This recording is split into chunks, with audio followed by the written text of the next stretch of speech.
el caza que tomó por sorpresa a los diseñadores soviéticos. El año 1963 cambió para siempre el rostro de la guerra moderna. Cuando los pilotos estadounidenses se enfrentaron por primera vez a cazas soviéticos sobre las selvas del sudeste asiático, quedó claro que la era de los duelos aéreos clásicos había terminado irrevocablemente. El futuro pertenecía a los misiles de largo alcance y a la electrónica que permitía destruir al enemigo a decenas de kilómetros antes del contacto visual. Sin embargo, el mando militar estadounidense comprendía que enfrentarse a máquinas como los soviéticos MiG-21 y MiG-25 exigiría no solo nuevas armas, sino un enfoque fundamentalmente distinto en el diseño de aeronaves. Así nació la idea que dio inicio a una de las historias más dramáticas de la aviación mundial. La historia del caza que perdió el concurso pero venció al tiempo. Cuando la presencia militar de Estados Unidos en Vietnam del Sur comenzó a crecer vertiginosamente durante 1963, la Fuerza Aérea se preparaba para el conflicto inevitable con toda seriedad. Los pilotos experimentados sabían que los combates aéreos serían extraordinariamente complejos al enfrentarse a temibles máquinas de fabricación soviética como el MiG-21 y el MiG-25, que ya habían demostrado su letalidad. Habían quedado atrás los tiempos en que los cazas se acercaban a distancia visible para el duelo aéreo clásico. Ahora imperaba la doctrina de combates a larga distancia con misiles guiados aire-aire. Precisamente en ese momento crucial, el mando de la Fuerza Aérea estadounidense inició un estudio masivo llamado Proyecto Forecast, que se hizo público ese mismo año de 1963. El objetivo de este ambicioso proyecto era determinar las tendencias futuras del armamento militar y establecer las prioridades correctas en la investigación científica para obtener el máximo rendimiento en la capacidad defensiva del país. La Guerra Fría atravesaba su fase más candente. Estados Unidos y la Unión Soviética competían nuevamente en la carrera armamentística tras la crisis de los misiles cubanos y el fracaso de la invasión de Bahía de Cochinos, eventos que habían llevado al mundo al borde de la catástrofe nuclear. Paralelamente, la maquinaria militar estadounidense se hundía cada vez más en el pantano vietnamita, incrementando diariamente su presencia en la región, lo que arrastraba inexorablemente al país hacia una intervención militar a gran escala para detener la expansión de la influencia comunista en Asia. Si se llegaba a una guerra real, la Fuerza Aérea debía estar preparada para enfrentar los ejemplares más modernos de tecnología aeronáutica que manejaban los aliados soviéticos. El proyecto Forecast llegó a una conclusión inequívoca.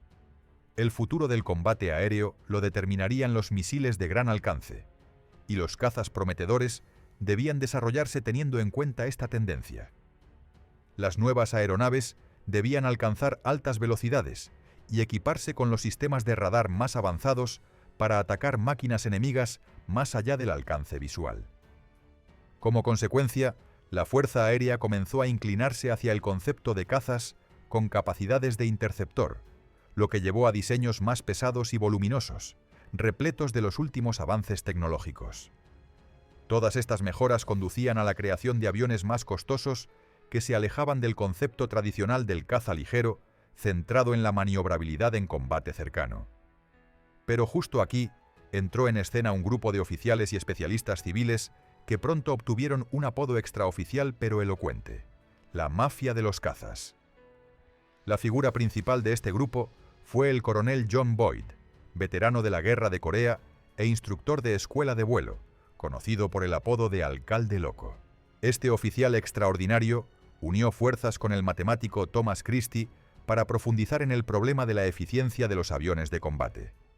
Juntos crearon la teoría de energía-maniobrabilidad, abreviada como EM, una fórmula matemática que permitía predecir las verdaderas capacidades de un avión en combate.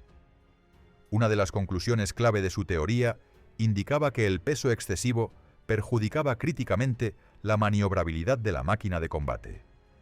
Boyd y Christie afirmaban que un caza que superaba al adversario en la capacidad de ganar o perder energía, mientras ejecutaba giros más cerrados, obtenía una ventaja decisiva en el combate aéreo. Tal máquina podía abrir una brecha en las posiciones enemigas y atacarlo en el momento más vulnerable del enfrentamiento.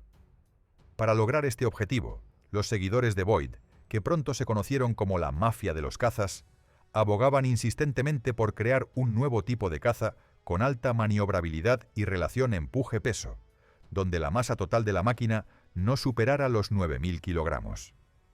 El objetivo principal era desarrollar un avión capaz de realizar cambios rápidos en dirección, altitud y velocidad, los llamados tránsitos rápidos.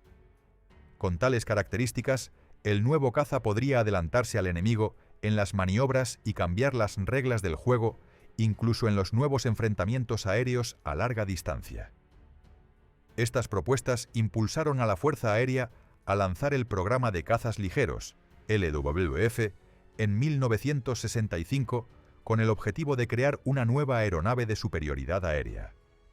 El nuevo programa de la Fuerza Aérea se basaba parcialmente en las especificaciones propuestas por Boyd y sus compañeros de la mafia de los cazas.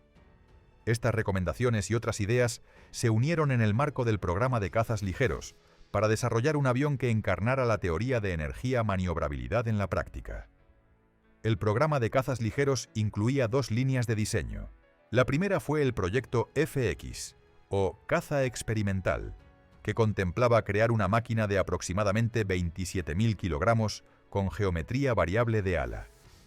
Esta costosa variante se acompañaba de un diseño más económico y ligero llamado ADF, o caza diurno avanzado.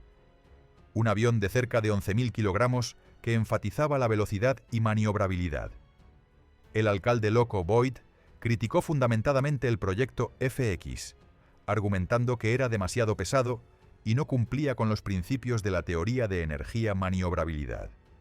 Sin embargo, la aparición del soviético MiG-25 obligó al mando de la Fuerza Aérea a ignorar la teoría de Boyd y abandonar ambas variantes ligeras del programa. Como resultado, el proyecto más pesado FX se transformó en el caza F-15 Eagle, que posteriormente se convirtió en la base de la aviación de caza estadounidense. Indignado por tal decisión, Boyd reunió a su alrededor a la mafia de los cazas y en 1969 logró obtener financiación para un estudio analítico con el largo nombre de Estudio para verificar la integración de la teoría avanzada de energía-maniobrabilidad con análisis de compromisos. Poco después, las corporaciones Northrop y General Dynamics recibieron contratos para realizar estudios de diseño destinados a crear aviones que cumplieran al máximo con las disposiciones de la teoría EM.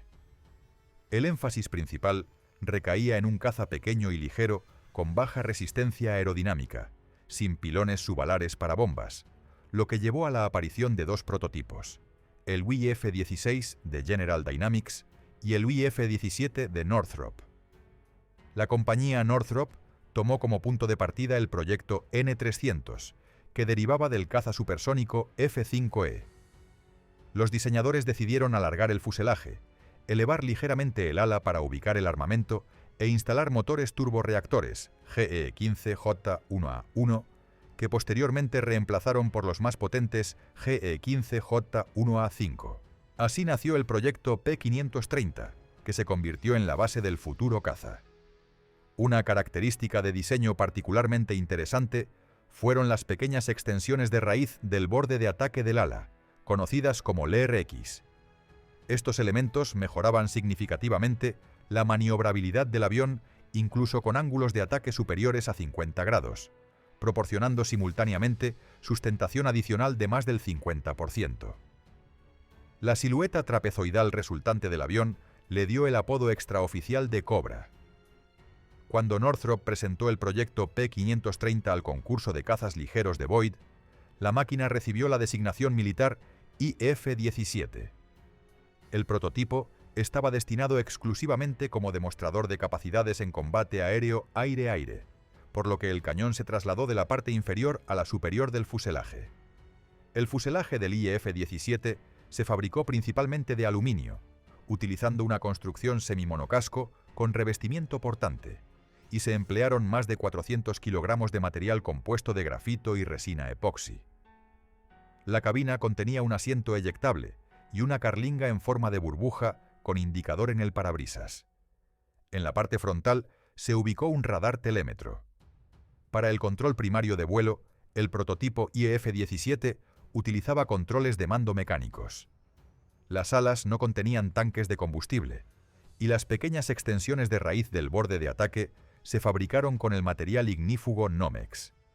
Los bordes de salida del ala y los dos estabilizadores totalmente giratorios también consistían en el mismo material.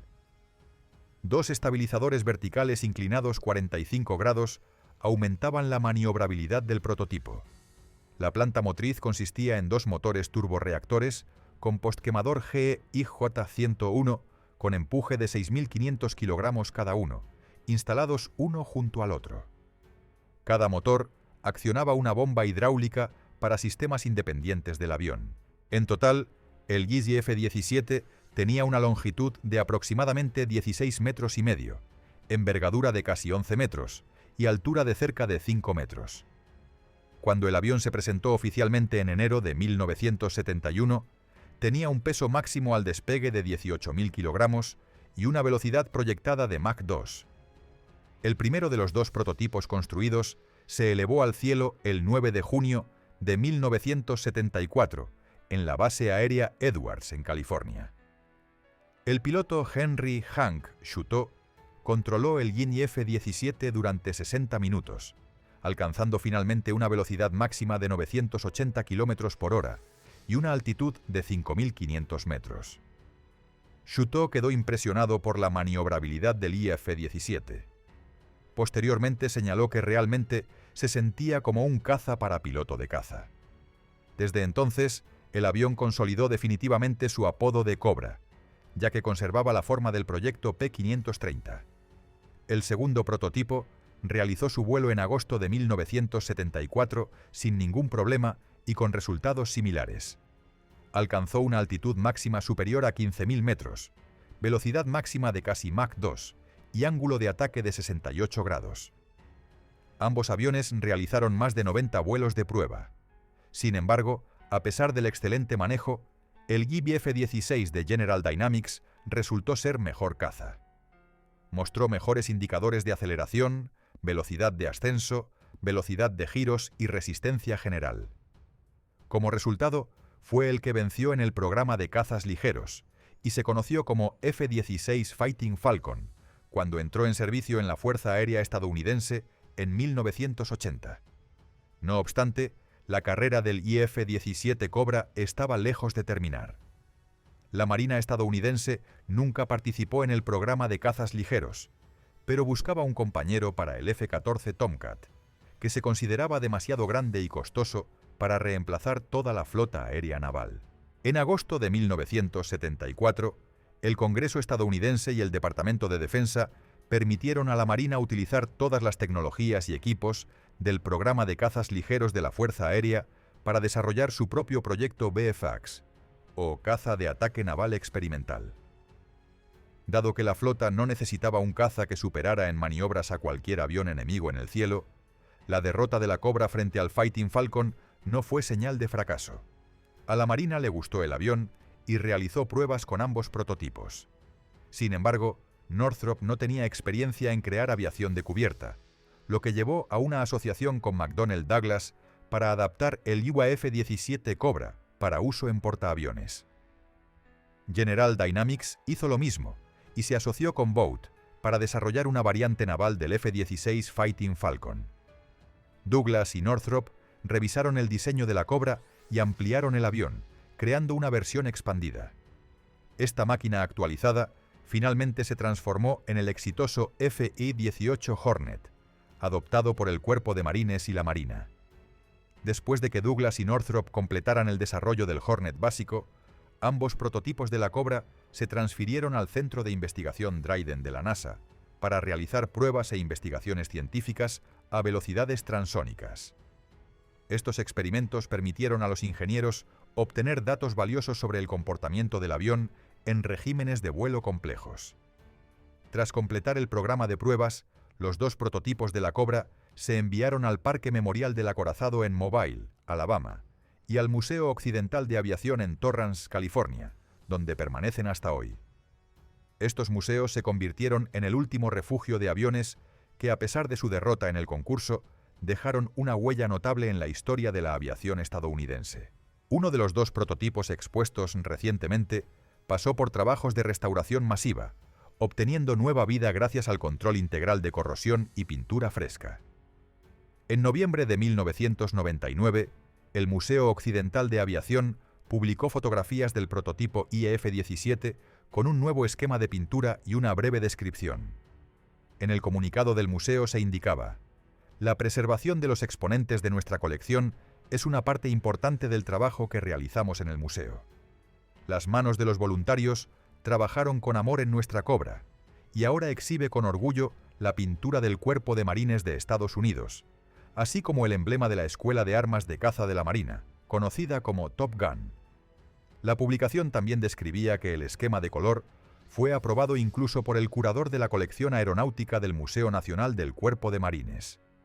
Aunque la nueva pintura no es la que utilizaron durante los años 70 la Fuerza Aérea y la NASA, corresponde a un camuflaje similar aplicado a uno de los cazas utilizados por la Marina. Independientemente del esquema de pintura, el IF-17 Cobra sigue siendo uno de los pocos prototipos que, a pesar de nunca entrar en producción en serie, allanó el camino para aviones más potentes e innovadores, como sucedió con el exitoso FA-18 Hornet. Precisamente a través de este avión, continúa viviendo el legado de la Cobra de Northrop. El FA-18 Hornet entró en operación en la Marina estadounidense en 1983, reemplazando gradualmente al avión de ataque A-7 Corsair II y a los cazas F-4 Phantom II que aún permanecían en servicio. El avión vio acción por primera vez durante el bombardeo estadounidense de Libia en 1986 y posteriormente participó en la Guerra del Golfo Pérsico de 1991, operaciones sobre Bosnia y Kosovo en los 90, así como en la Guerra de Irak de 2003 y operaciones posteriores en Oriente Medio. El FA-18 Hornet sirvió como base para el FA-18E-F Super Hornet, su modificación evolutiva más grande que reemplazó tanto al Hornet antiguo como al F-14 Tomcat en la Marina estadounidense. Los últimos Hornet de la modificación antigua fueron retirados del servicio de la flota en 2019 con la aparición del F-35C Lightning II. Aunque el IF-16 venció en el concurso de cazas ligeros y se convirtió en el masivo F-16 Fighting Falcon, fue el IF-17 Cobra el que dio vida a la familia de aviones que sirvieron durante décadas en las cubiertas de portaaviones estadounidenses por todo el mundo. Desde las costas de Libia hasta los cielos sobre Oriente Medio, los descendientes de la Cobra cumplieron las misiones más complejas, demostrando lo acertado de la decisión de la Marina de elegir precisamente este diseño. Los dos prototipos conservados en museos recuerdan cómo a veces la derrota en una competición puede ser el inicio del triunfo. La teoría de energía-maniobrabilidad del coronel Boyd y su mafia de los cazas encontró encarnación no solo en el victorioso F-16, sino también en la Cobra, que a través de la Marina dio al mundo toda una dinastía de máquinas de combate.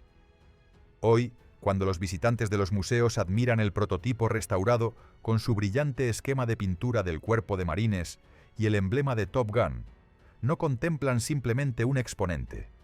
Ven un testigo de la revolución en la aviación militar. El avión que nació de las disputas entre partidarios de interceptores pesados y cazas ligeros finalmente demostró que la verdadera victoria no consiste en ganar un concurso, sino en dejar un legado. El Guille F-17.